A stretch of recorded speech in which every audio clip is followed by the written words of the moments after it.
இயேசு கிறிஸ்துவில் பிரியமான சகோதர சகோதரிகளே, நாளை செவ்வாய்க்கிழமை மத்தேயு நற்செய்தி 19ஆம் அதிகாரம் 23-30 வசனத்தில் செல்வம் உள்ளவர்கள் பரலோக ராஜ்யத்தில் நுழைவது கடினம் என்பதையும், இயேசுவுக்காக எல்லாவற்றையும் துறப்பவர்கள் பல மடங்கு பலன் பெறுவார்கள் என்பதையும் விளக்குகின்றது.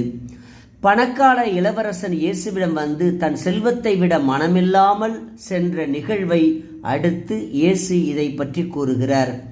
இதன் பின்னணியும் சூழலும் என்னவென்றால், ஒரு செல்வந்தன் இயேசுவிடம் நித்திய வாழ்வு பெற என்ன செய்ய வேண்டும் என்று கேட்க, உன் சொத்துக்களை எல்லாம் விற்று ஏழைகளுக்கு கொடு என இயேசு கூற, அவனோ மனமில்லாமல் வருத்தத்தோடு சென்றான் என்பதை வாசிக்கிறோம்.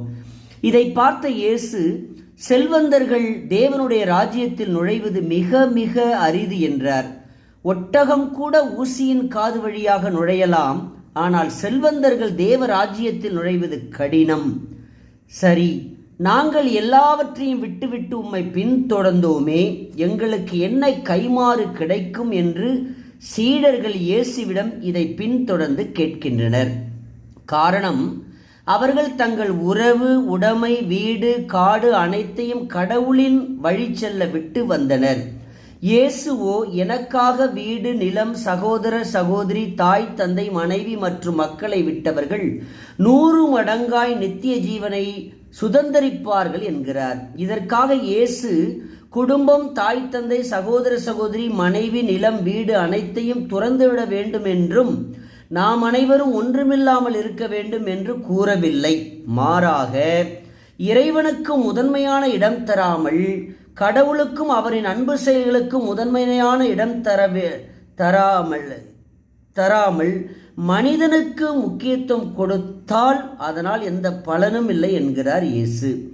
கடவுள் இருப்பவர்களுக்கும் மென்மேலும் கொடுப்பதே, இல்லாதவர்களுக்கும் இயலாதவர்களுக்கும் நாம் கொடுக்க வேண்டும். நாம் கொடுப்பதற்காகவே அதை நம்மிடம் கடவுள் ஒப்படைத்திருக்கிறார்.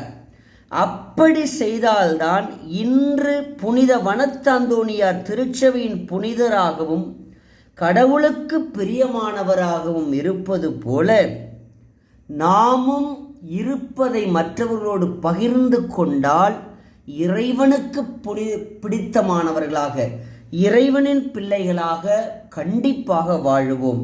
எனவே நாமும் நம்மிடம் இருப்பதை கொடுப்பதற்கே என்பதை உணர்ந்து மனதார கொடுத்து வாழ்வோம்.